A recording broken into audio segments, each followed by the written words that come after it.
In 37 years of law enforcement, I've walked into crime scenes that would make seasoned detectives lose their lunch. I've stared down killers who showed no remorse, and I've held the hands of families whose worlds were shattered by violence. But there's one case that still haunts my dreams, one investigation that consumed the better part of my career and continues to baffle experts today. My name is Detective Frank Morrison, retired from the New Hampshire State Police, and I was the lead investigator when two metal barrels were discovered in the woods of Bear Brook State Park in Allenstown, New Hampshire. It was November 10, 1985, when a hunter stumbled upon something that would unravel one of New England's most perplexing serial murder cases. Inside those rusted barrels were the remains of 4 victims, a woman and 3 children, their identities unknown, their killer a ghost. What we didn't know then was that this discovery would launch a decades-long investigation spanning multiple states, involving cutting-edge DNA technology and revealing connections to crimes we never imagined possible. Here's what makes the Bear Brook murders uniquely disturbing. The killer didn't just murder these innocent people. He carefully dismembered and stored their bodies with the methodical precision of someone who had done this before. The barrels themselves told a story of premeditation and cold calculation that chilled even veteran investigators to the bone. But perhaps most unsettling of all was the realization that would come 15 years later. These weren't the killer's only victims. The statistics surrounding unidentified remains in America are staggering. According to the National Missing and Unidentified Persons System, there are over 40,000 sets of unidentified human remains in the United States. But the Bear Brook case stands apart because of its complexity, its timeline spanning decades, and the revolutionary forensic techniques that would eventually crack it open. What we discovered challenged everything we thought we knew about serial killers, family annihilators, and the dark underbelly of transient life in the 1980s New England. As I sit here today, reviewing the case files that still cover my dining room table, I can tell you that solving the Bear Brook murders required a level of determination and technological innovation that redefined modern criminal investigation. It took genetic genealogy, isotope analysis, and the relentless pursuit of investigators who refused to let these victims remain nameless. But even now, with arrests made and some questions answered, the full scope of this killer's crimes may never be known. What happened in those woods of Allenstown represents something far more sinister than a simple murder case. It's a window into the mind of a predator who moved through society undetected for decades, leaving a trail of destroyed families and shattered lives. The woman and children found in those barrels weren't just statistics. They were someone's daughter, someone's mother, someone's babies. And for nearly 40 decades, nobody knew their names. The morning of November 10, 1985 started like any other hunting season day in New Hampshire. The leaves had turned their brilliant autumn colors, and the crisp air carried the promise of winter. Curtis Kimball was out hunting near Bear Brook State Park when he noticed something unusual partially buried under decades of fallen leaves.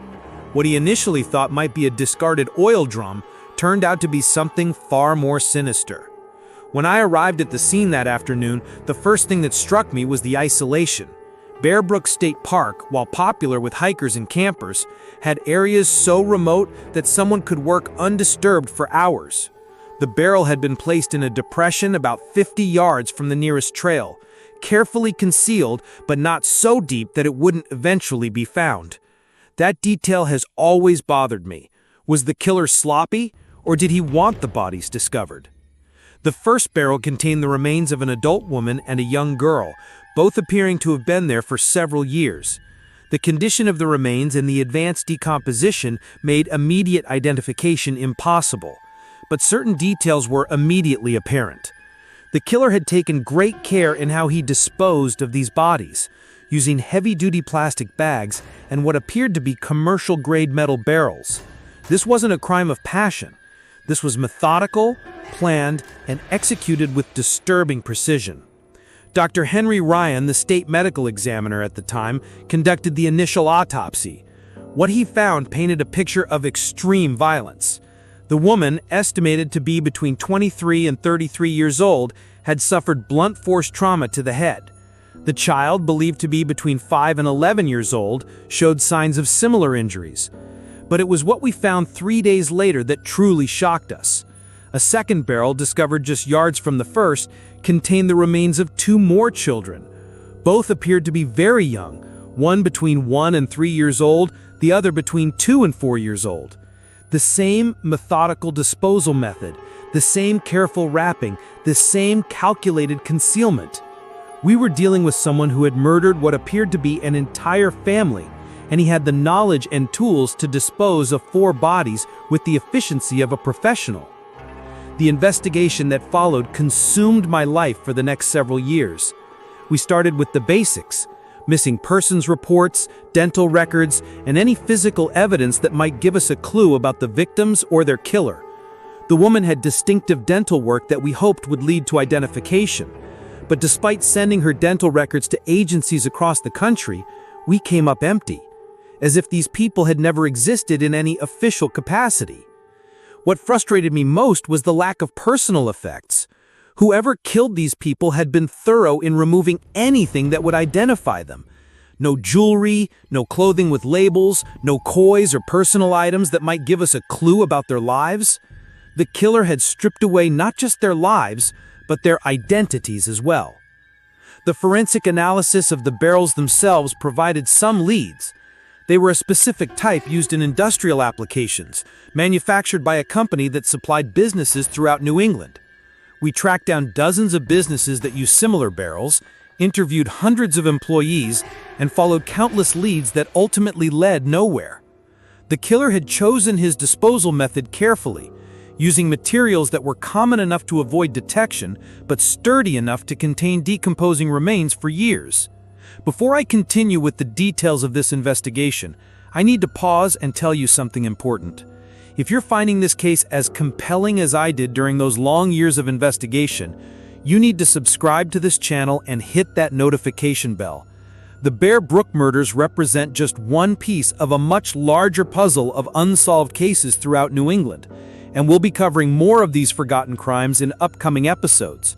Trust me, what you're about to hear gets even more disturbing, and you won't want to miss how this decades-long mystery finally gets solved. The first major breakthrough came not from traditional detective work, but from advances in forensic technology that weren't available in 1985.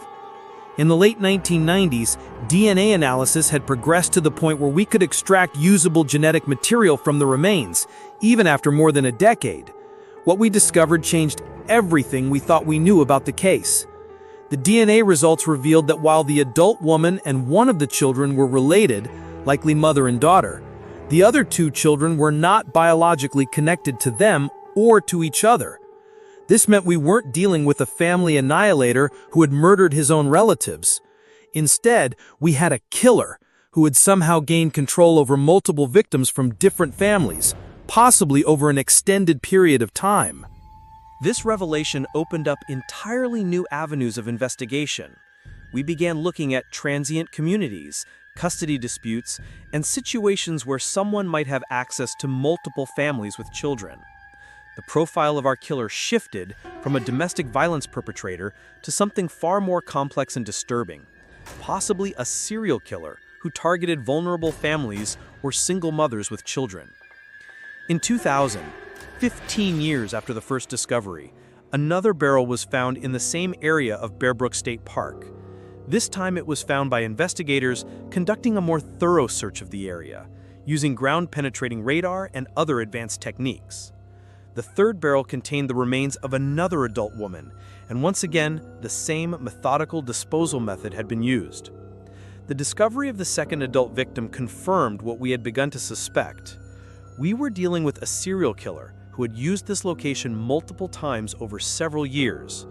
The condition of the remains in the third barrel suggested they had been placed there sometime in the late 1970s or early 1980s, meaning our killer had been active for years before the first discovery. As the lead investigator, I spent countless hours trying to understand the psychology behind these crimes. The killer demonstrated several characteristics that made him particularly dangerous. He was organized, patient, and methodical. He had access to transportation and tools necessary to move and dispose of multiple bodies. Most disturbing of all, he had managed to identify and target victims who apparently wouldn't be missed immediately, suggesting he understood how to exploit society's most vulnerable populations. The geographic analysis of the crime scene revealed important details about our suspect. Bear Brook State Park was accessible by several back roads, but reaching the disposal site required local knowledge and familiarity with the area. The killer either lived in the region for some time or had spent considerable time scouting the location. The fact that he returned to the same general area suggested a comfort level that came from experience. During the early 2000s, we began exploring connections to other unsolved cases throughout New England.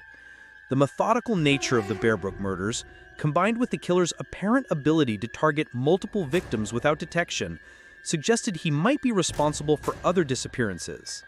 We identified several missing persons cases involving single mothers with children that shared similar characteristics with our victims.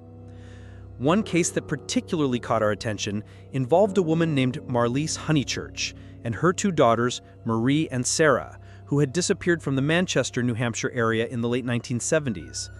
The timeline and victim profile matched our Bear Brook case perfectly, but without DNA from the Honeychurch family, we couldn't make a definitive connection. The investigation took on new urgency when we realized that if our killer was still alive, he might still be active. Serial killers rarely stop killing voluntarily, and the methodical nature of the Bear Brook murders suggested someone who would continue hunting victims if given the opportunity. This possibility drove us to work around the clock, following up on every lead and exploring every possible connection. I want to take a moment here to remind you why channels like this one are so important. The Bear Brook murders represent just one of thousands of cold cases across America, where families are still waiting for answers. By subscribing and liking this video, you're helping us bring attention to these forgotten crimes and the victims who deserve justice. We've covered similar cases throughout New England: the Connecticut River Valley Killer, the Highway of Tears murders, and dozens of other unsolved mysteries that law enforcement continues to investigate. Your engagement helps ensure these stories reach the people who might have crucial information. The breakthrough that would eventually solve the Bear Brook murders came from an unexpected source: the arrest of a man named Curtis Kimball in California for child abandonment. In 1986, a man using this name had abandoned a young girl at a campground in Scotts Valley, California, telling other campers he was her father and that he'd be right back. He never returned, and the little girl, who became known as Lisa, was placed in protective custody. What connected this California case to our New Hampshire murders was a fingerprint match that wouldn't be discovered until 2017. The man who called himself Curtis Kimball had been arrested multiple times over the years under various aliases, and his fingerprints were in the system. When investigators finally ran those prints against evidence from the Bear Brook case, they got a hit that would change everything. The real Curtis Kimball, we discovered, had been a legitimate identity that our suspect had stolen and used sporadically over the years. The actual Curtis Kimball had been the hunter who discovered the first barrel in 1985, a coincidence so bizarre it initially caused confusion among investigators.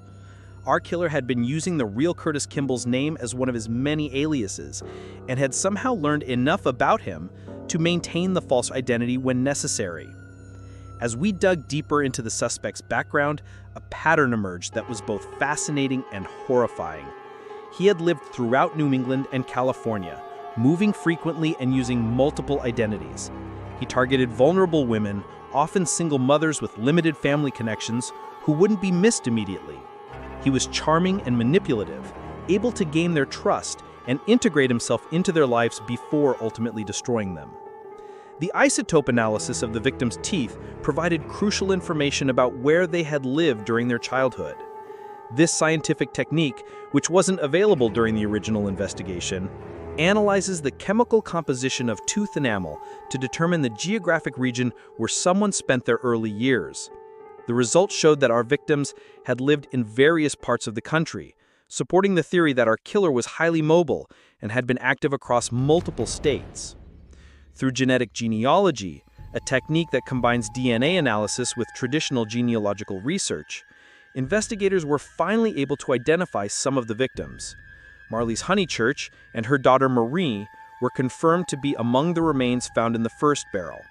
Sarah, Marley's other daughter, was identified as one of the children in the second barrel discovered in 1985. But the identity of the fourth victim, the toddler found with Sarah, remained a mystery. DNA analysis confirmed she was not related to the Honeychurch family, meaning our killer had murdered children from at least 2 different families. This little girl, who investigators began calling Angel, represented the most heartbreaking aspect of the case. A child so young that she likely had no understanding of what was happening to her.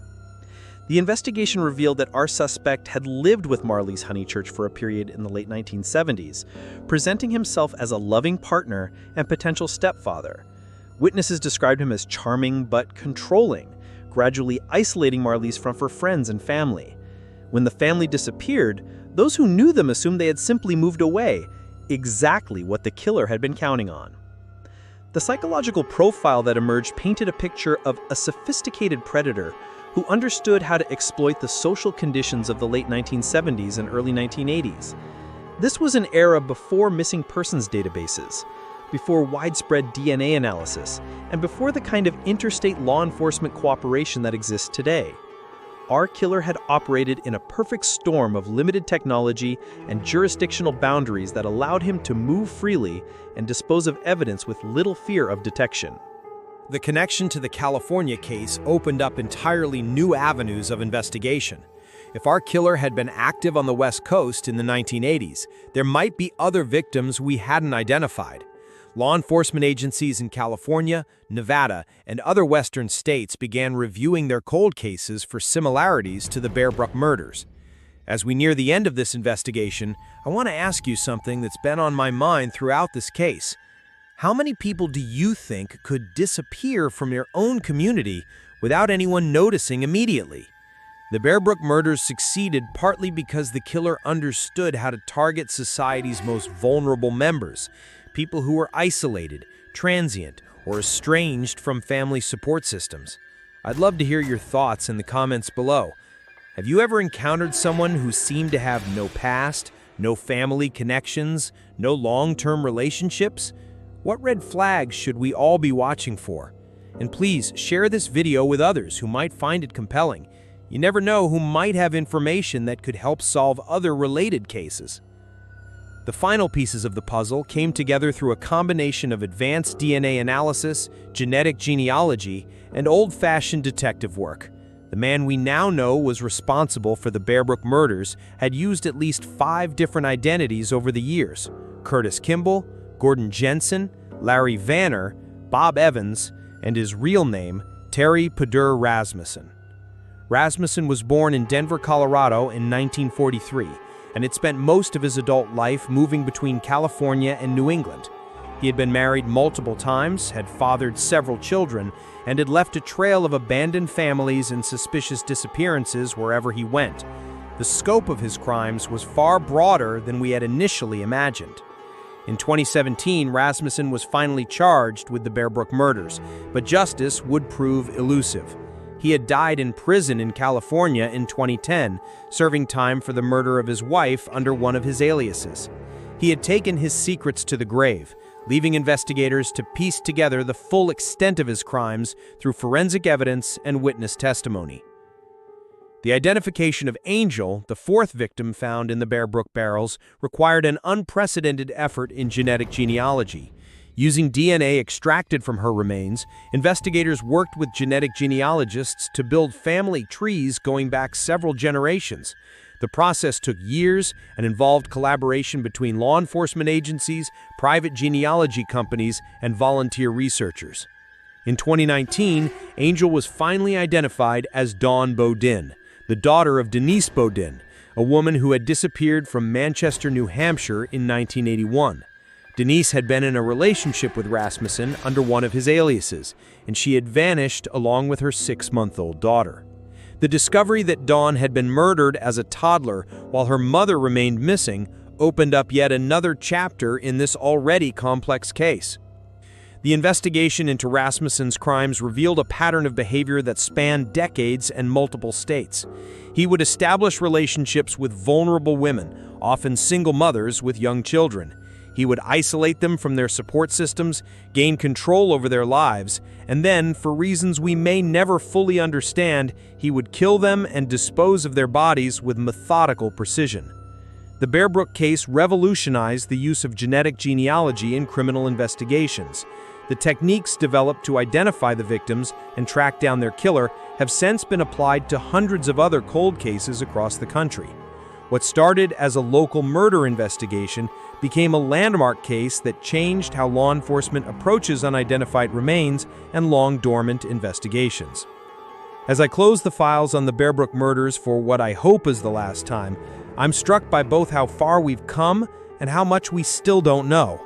We identified the killer, we gave names back to most of his victims, and we connected crimes across multiple decades and several states. But Terry Rasmussen took many secrets to his grave, and there are almost certainly other victims whose families are still wondering what happened to their loved ones. The Bear Brook murders taught us that monsters can hide in plain sight for decades, moving through society and leaving destruction in their wake while maintaining the appearance of normalcy. Rasmussen had jobs, relationships, and even moments of apparent happiness, but underneath it all was a predator who saw other human beings as disposable objects to be used and discarded when they were no longer useful. This case also demonstrated the power of persistence and technological advancement in criminal investigation.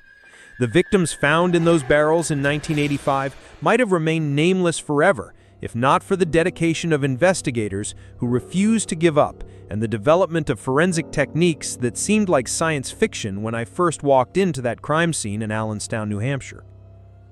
The impact on the families who finally got answers cannot be overstated. For decades, relatives of Marlise Honeychurch, Marie, Sarah, and Dawn Bodin had lived with the agonizing uncertainty of not knowing what had happened to their loved ones. The Bear Brook investigation gave them closure, but it also revealed the horrific truth about how their family members had died. Today, the techniques pioneered in the Bear Brook case are being used to solve cold cases across America. Genetic genealogy has become a standard tool in law enforcement's arsenal, and isotope analysis is helping investigators understand the geographic history of unidentified remains. The legacy of these victims lives on in every case that gets solved using the methods developed to identify them. But perhaps the most important lesson from the Bear Brook murders is the reminder that behind every cold case are real people whose lives were cut short by violence. Marlise Honeychurch was a young mother trying to build a better life for her daughters. Marie and Sarah were children who should have grown up to have families of their own. Dawn Bodin was a baby who never had a chance to experience life. They deserve better than to be forgotten in unmarked graves, and they deserve better than to be remembered only as victims of a monster. The investigation into Rasmussen's crimes continues even today. Law enforcement agencies across the country are reviewing missing persons cases from the 1970s and 1980s, looking for connections to his known movements and activities. There may be other barrels out there, other families destroyed by his violence, other victims waiting to be identified and given back their names. As for me, I can finally sleep through the night without seeing those rusted barrels in my dreams. But I'll never forget the lesson this case taught me about the importance of speaking for those who can no longer speak for themselves. Every victim deserves an advocate, every family deserves answers, and every case deserves investigators who won't give up until justice is served. The woods of Bear Brook State Park are quiet now, but they hold the memory of 4 innocent people whose deaths led to one of the most important advances in criminal investigation in modern history. Their legacy is that future victims won't remain nameless as long, and future killers won't be able to hide behind false identities as easily. Sometimes, that has to be enough.